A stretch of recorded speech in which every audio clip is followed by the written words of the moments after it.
Remember when a manufacturer's model range was straightforward and simple to understand?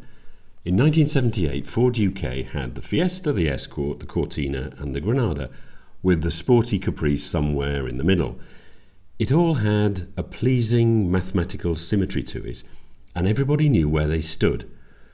Fast forward 47 years, the Triumph UK lineup is not like that.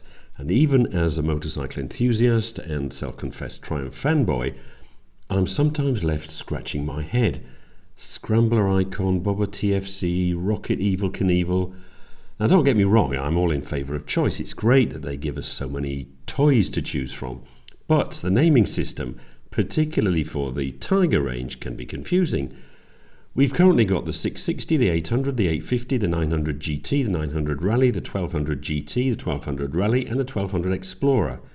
So, following a number of comments about this in last week's review of the new Tiger Sport 800, here's a breakdown of how each model differs and which one could be the best for you. Now I'm going to perhaps oversimplify for the sake of this video, but in a nutshell, the 660 Sport and the 800 Sport are basically the same bike. One with a 660cc engine delivering 81 horsepower and 64 Nm of torque, the other with a larger 798cc engine offering 115 horsepower and 84 Nm of torque. They're both derived from the Trident Roadster and are the bikes to go for, I think, if you're on a tight budget. If you can afford the extra £2,000, €2,500 for the 800, then I strongly recommend that you go for it. It's more substantial feeling, has better road manners thanks to improved suspension, and unlike the 660, is fully deserving of its sport moniker.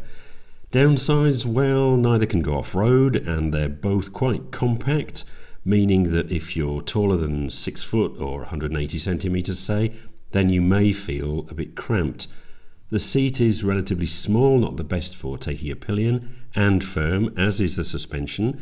These are sporty, slightly jacked up roadsters with fairings, ideal for general purpose riding, commuting, short to medium distance touring, and in the case of the 800, an occasional bit of hooning about in the hills. The 850 Sport is a completely different bike to the Sport 660 and Sport 800. It's a sort of stripped back version of the 900 and is the only Tiger I haven't ridden. It has the 900's chassis, so is appreciably roomier than the 660 and 800.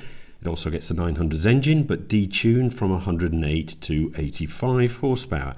However, all this is a bit academic now, as I've heard on the grapevine that the 850 is being discontinued, and as I speak, April 2025, while it still is on the Triumph Portugal website and can still be configured, it seems to have been discreetly dropped from the lineup on the UK site.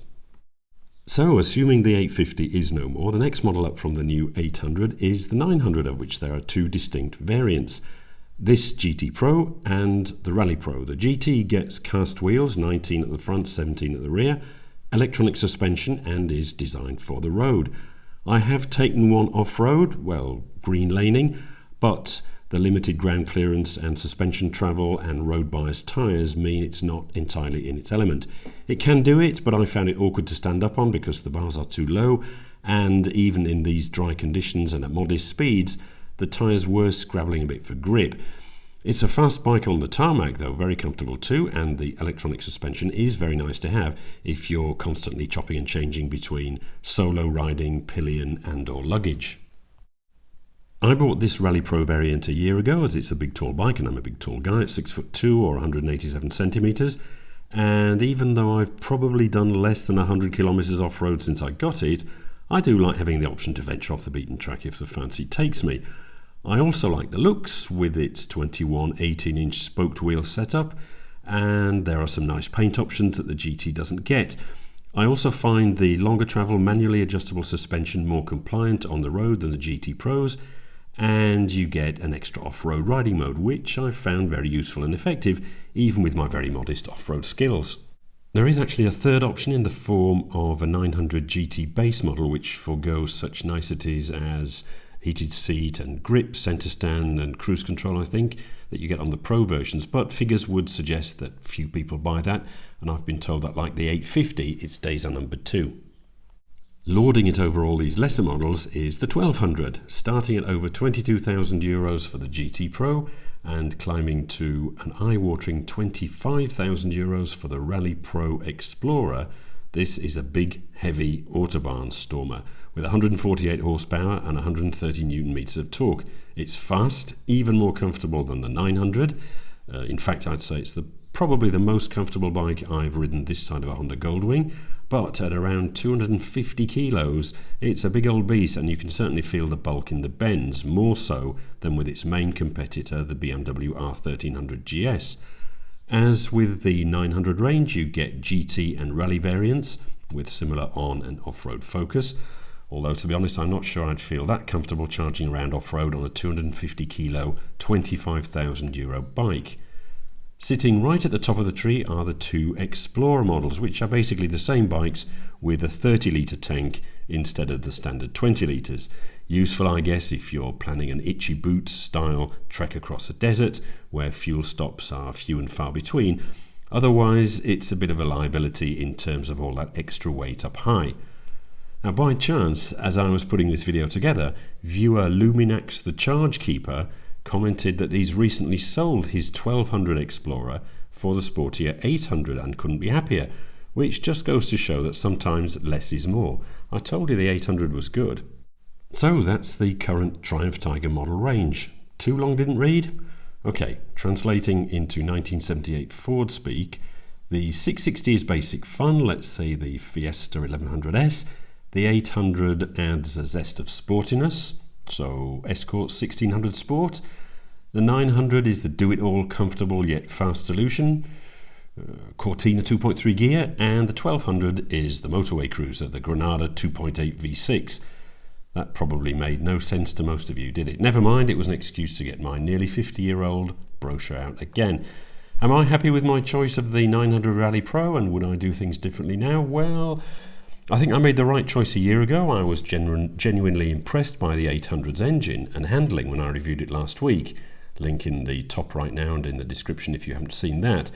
My friend Stan certainly loves his, and had it been available a year ago, I would have seriously considered it.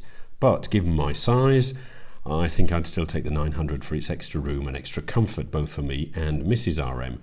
A bit more power would be nice, and although the 1200 is the obvious candidate for that, I discounted it a year ago for a reason. It's €6,000 more expensive, it's heavy, so I'd be scared to take it off-road, and I don't really do enough long distance or two-up riding to justify it. Also, and I know I'm in the minority here, I'm not actually a fan of shaft drive. They're heavy, expensive, mechanically inefficient, and BMW is now saying they are not maintenance-free. I like being able to see what's going on down there, to say nothing of having the option of swapping out front or rear sprockets on a chain-driven bike to give better acceleration or taller gearing for more relaxed motorway cruising. Lubing a chain isn't that much of a chore, is it? Anyway, that's all for today. Check out last week's review of the new 800 and let me know down in the comments whether you're more Fiesta 1100 or Granada 2.8. And as always, thanks for watching.